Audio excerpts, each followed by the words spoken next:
I know most of these people. Many of them I've seen them born, I've seen them, and I've helped bury them. This is not an investment from far away like you can buy a bond or a mutual fund or something different. We're talking about the lives of people. We produce friendship, we produce knowledge, so there is a lot of investment of time, anguish, happiness. There's life in this coffee. This is what we do here. We don't just produce coffee, we produce a life.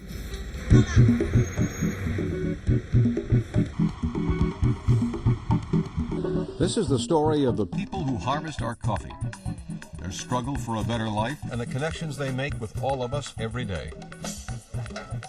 Our journey takes us to Central America, the heart of coffee country, where private enterprise is stepping in to help where governments cannot.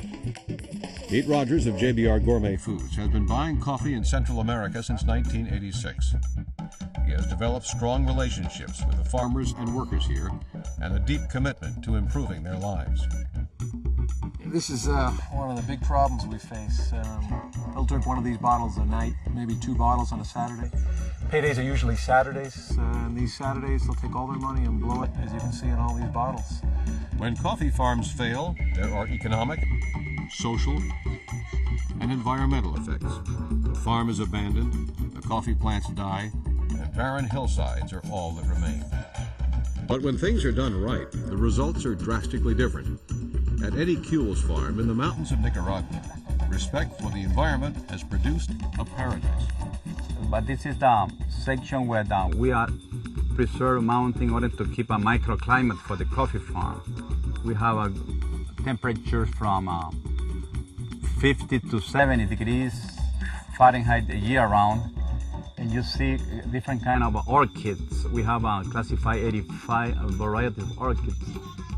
When social programs are added, a well-developed farm can produce a high quality of life for all who live there. The poverty cycle can only be broken with education. So the more we can put in there for the educational programs, the better it will be for the kids and for the adults. We hear a lot about fair trade coffee, but there are companies like JBR that do more.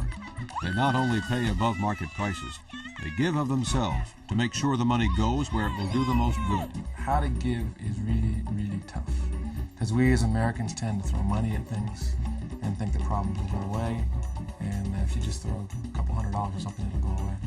And I think I learned a lesson the first time at the school. We tried to give them computers, and they wanted pencils and pieces of paper, and said, it was very nice of you to offer a computer, but can we start with maybe a pencil or a piece of paper or some books or something? So the process of learning how to give is something that I think we have finally achieved. I mean, it took 8 years, 10 years, to finally figure all that out. But now we know, the basics of life. La Vida Del Cafe, the life of coffee.